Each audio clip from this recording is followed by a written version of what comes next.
నమస్తే. శ్రీ మాత్రే నమః, శ్రీ గురుభ్యో నమః, శ్రీ వాగ్దేవ్యై నమః. అయితే మన ఖగోళ శాస్త్రంలో గ్రహాలు ఎప్పటికప్పుడు సంచారం చేస్తూ ఉంటాయి. ఇక్కడి నుంచి ఈ రాశిలోంచి ఆ రాశిలోకి ఇలా తమ చలనాలను ప్రారంభిస్తూ ఉంటాయి. అయితే ఈ చలనాలు, ఈ పరిభ్రమణలు ఒక్కొక్కసారి 2 గ్రహాలు, ఒక్కొక్కసారి 3 గ్రహాలు ఇలాగా వాటి వాటి భ్రమణంలో, వాటి వాటి పయనంలో కలుసుకునే అవకాశాలు కలుగుతూ ఉంటాయి. ఈ అవకాశాలని మనము సంయోగము అంటాము. అయితే ఈ సంయోగాలు కొన్ని కొన్ని పాపగ్రహాలు, కొన్ని కొన్ని మంచి గ్రహాలు కలిసి విపరీతమైన ఫలితాలు కొంతమంది ఇస్తే, కొంతమంది మంచి ఫలితాలను ఇస్తూ ఉంటారు. అయితే 2 పుణ్యగ్రహాలు కలిస్తే వచ్చేవి రాజయోగము, మహారాజయోగాలు కలుగుతూ ఉంటాయి. ఈ కలయిక వల్ల ఈ రాజయోగాలు అనేవి మనకి ఒక్కొక్కసారి ప్రతి నెల జరుగుతుంటాయి, కొన్నిసార్లు రోజుల్లోనే జరుగుతూ ఉంటాయి. ఇలా వాటి పరిభ్రమణాన్ని మనం ఇంత అని లెక్క కట్టలేని పరిస్థితి. అయితే దృక్పంచాంగం ప్రకారము, జ్యోతిష శాస్త్ర ప్రకారము గ్రహాలు నిర్దిష్ట సమయంలో ఒక రాశి నుంచి, అంటే ఈ పర్ఫెక్ట్ టైం నుంచి ఈ పర్ఫెక్ట్ టైం వరకు సంచారం చేస్తే ఆ సంచారాలు, ఆ గ్రహాల సంయోగము, ఆ సంచారాన్ని మనము మహారాజయోగము అంటామన్నమాట. అయితే ఇప్పుడు మనకి మార్చి నెలలో జరగబోయేది ఏంటంటే, మీనరాశిలోకి సూర్యుడు, శుక్రుడు ఇద్దరు వస్తున్నారు. ఇంతకు ముందే మనకి ఫిబ్రవరి నెలలో రవితో పాటు బుధుడు కలిశాడు. విశేషమైన యోగాన్ని ప్రసాదిస్తున్నాడు 12 రోజుల పాటు. అలాగే ఇప్పుడు మీనరాశిలోకి రవితో పాటు శుక్రుడు కలుస్తున్నాడు. మహారాజయోగం అన్నమాట. ఇంకా చెప్పేదానికి ఏముంది? శుక్రుడు విశేషమైన గ్రహము, రవి ఆరోగ్య ప్రదాత, ఇంకా ఆయన ఇవ్వలేనిది ఏమిటంటూ ఉంది కనుక. అయితే మార్చి నెలల్లో గ్రహరాజు అయిన సూర్యుడు మీనరాశిలోకి ప్రవేశం చేస్తున్నాడు. అంటే మకరము, మనకి సంక్రాంతి అప్పుడు ఎక్కడికి వచ్చాడు? మకర రాశిలోకి ప్రవేశించాడు. ఆ తరువాత నెల కుంభరాశిలోకి, ఇప్పుడు మీనరాశిలోకి సంచారం చేస్తున్నాడు అనమాట. ఈ సంచారం వల్ల అప్పటికే మీనరాశిలో శుక్రుడు స్థానం అయ్యున్నాడు, అంటే శుక్రుడు అందులో ఉన్నాడు. ఇప్పుడు సూర్యుడు మీనరాశిలోకి ప్రవేశించాడు. అంటే మీనరాశిలోకి శుక్రుడు, కొత్తగా వచ్చిన రవి ఇద్దరూ కలిసి సంయోగం జరుగుతోంది. ఈ స్థితిలో మార్చి నెలల్లోని శుక్రాదిత్య రాజయోగము అంటాము.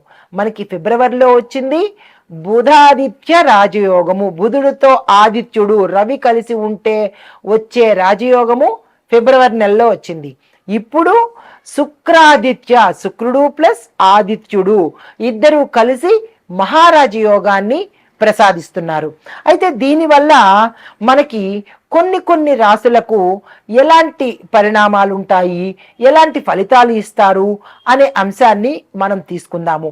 ముందుగా అంటే కొన్ని రాశుల వారికి మాత్రమే మంచి ఫలితాలని ఇవ్వబోతున్నారు. ముందు నేనేం ఇవ్వబోతున్నారు.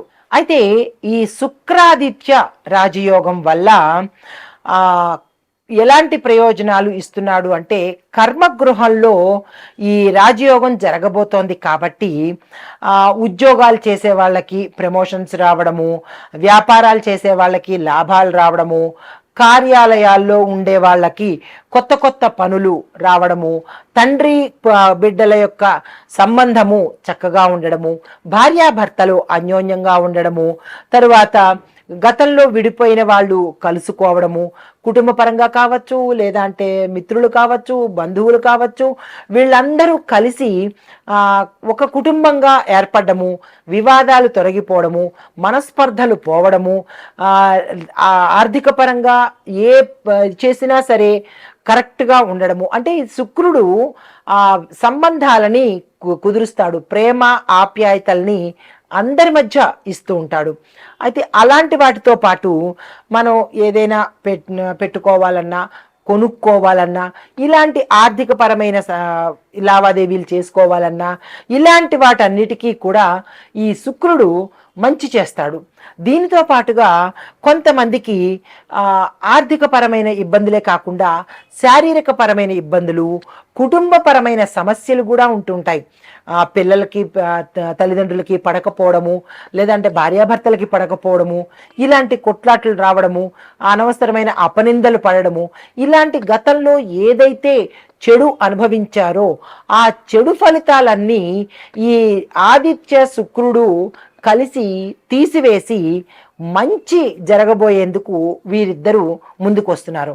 అయితే దీనితో పాటుగా అంటే మనం ఇంకా ఏం చెప్పుకోవచ్చు అంటే ఇన్డెప్త్గా ఇది గోచార రీత్యా జ్యోతిష్య పరంగాను. అయితే ప్రతి వ్యక్తికి పుట్టినప్పుడు ఒక రకమైన జన్మ సమయం ఉంటుంది కదా, ఆ జన్మ సమయాన్ని మనం లగ్నము అంటాము.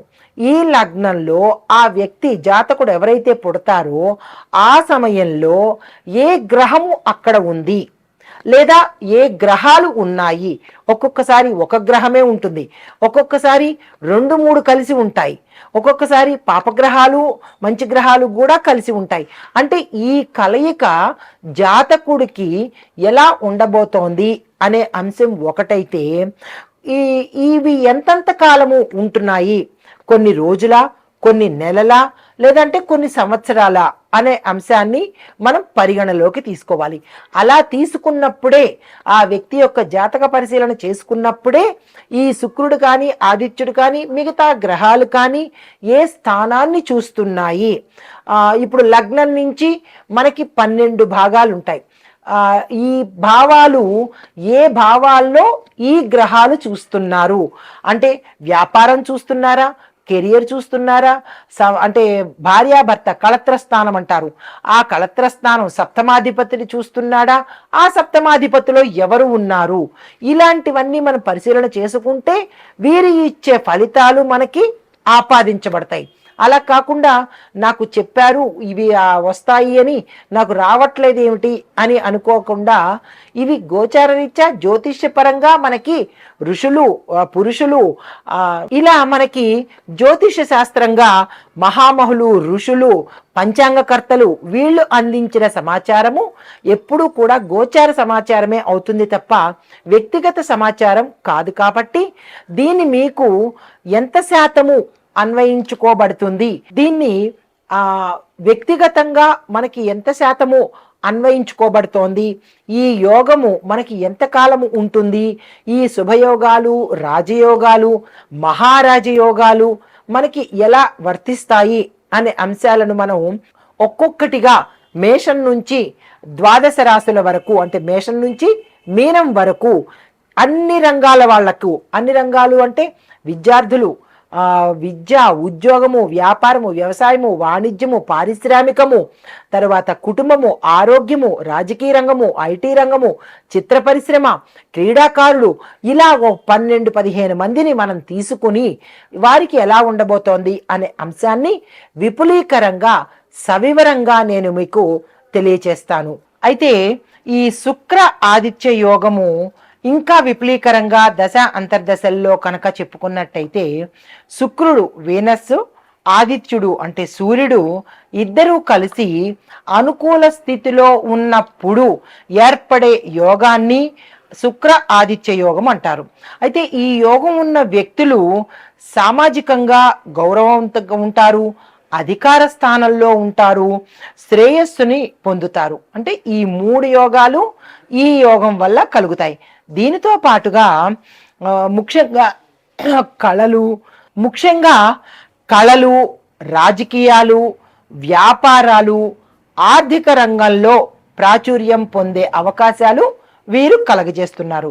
అయితే ఈ యోగం ఏర్పడడానికి అసలు కారణం ఏమిటి అంటే శుక్రుడు సూర్యుడు కలిసి ఉన్న దశలో లేదా దశాంతరంలో కనుక లగ్నం నుంచి 2వ, 5వ, 9వ, 10వ స్థానాలు, దానితో పాటుగా 11వ స్థానంలో ఉన్నట్టయితే కనుక, మరీ ఎక్కువగా దోషాలు లేకుండా ఉంటే కనుక ఈ యోగము కలిగిన వ్యక్తికి ప్రభుత్వ హోదా ఉంటుంది, రాజకీయ హోదా కలుగుతుంది, వ్యాపార విజయాలు, కళల్లో కీర్తి ప్రతిష్టలు, సంపద, ఇలాంటివన్నీ కలుగుతాయన్నమాట.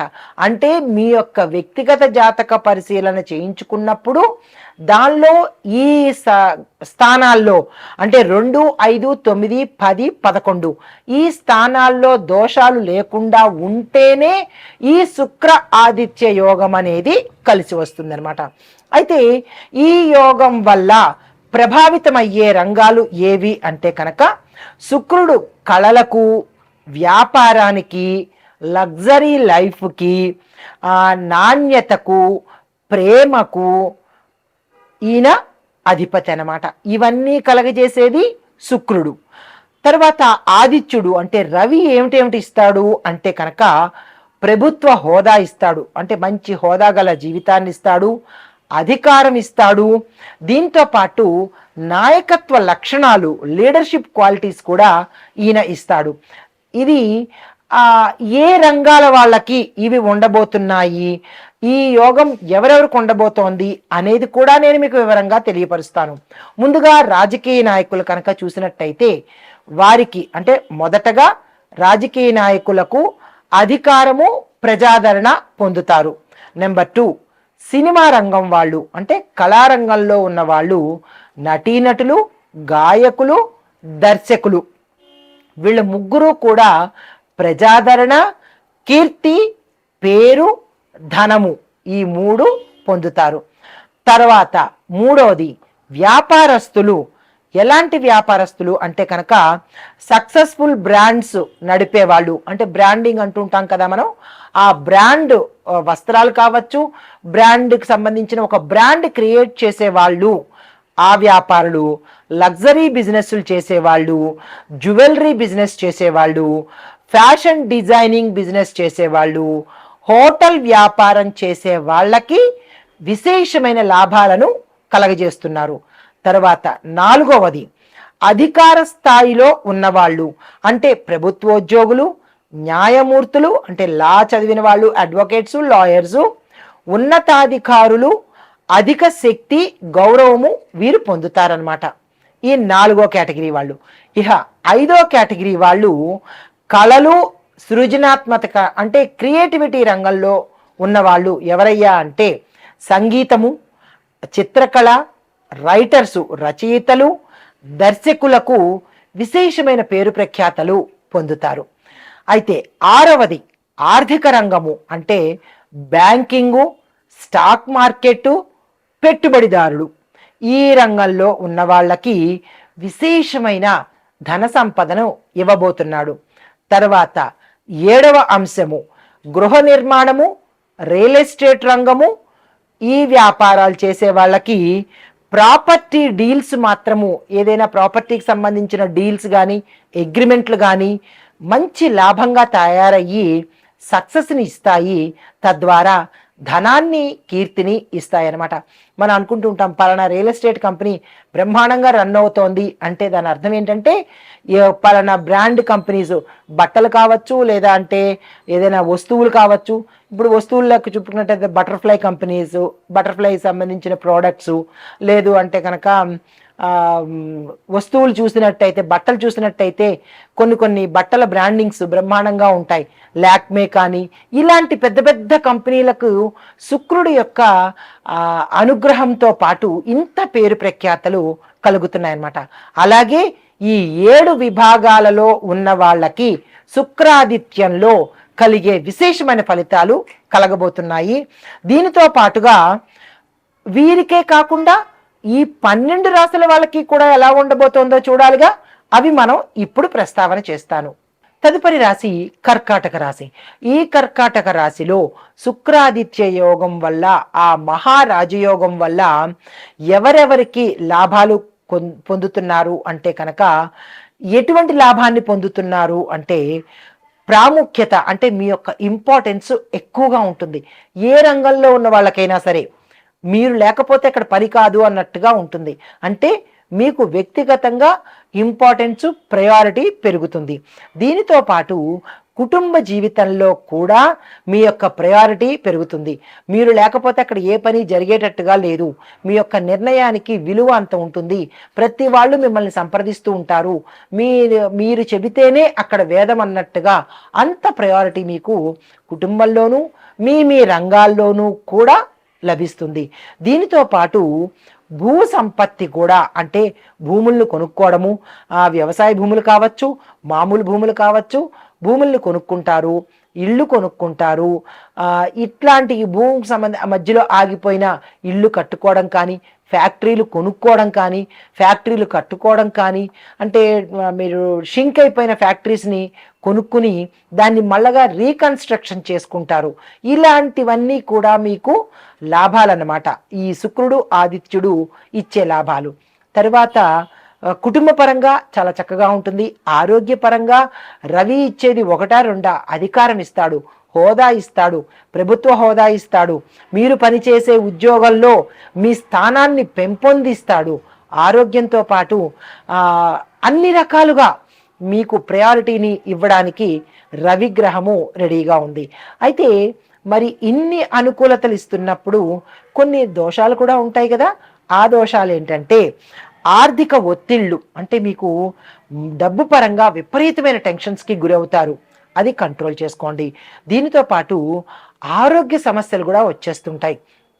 అంటే ఎక్కువ డబ్బులు రావడము, మీకు ప్రయారిటీ పెరిగిపోవడము, మీ భుజాలు పొంగిపోయి నేనే గ్రేటు అన్నట్టు ఎక్కువ ఈగో, యాటిట్యూడ్, ఇలాంటివన్నీ వచ్చేసి మీకేమవుతుందంటే ఒకంత గర్వము, ఒకంత నేనే అన్నట్టుగా ఒక రకమైన ఇది మీకు కలుగుతుంది.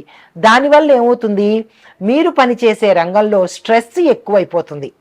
ఎందుకు అంటే అందరం మిమ్మల్నే కదా పిలుస్తుంటారు, మీకే కదా ప్రయారిటీ ఇస్తుంటారు. అటువంటిప్పుడు ఏమవుతుంది, ప్రతి ఒక్కళ్ళు మీరే కావాలి అందరికీ. ఏ పని చేయాలన్నా మీరు చేసే పనిలో ఆయనైతే బాగా చేయగలరు, ఆమె అయితే బాగా చేయగలరు అని చెప్పి అన్ని పనులు మీకే వచ్చేస్తాయి.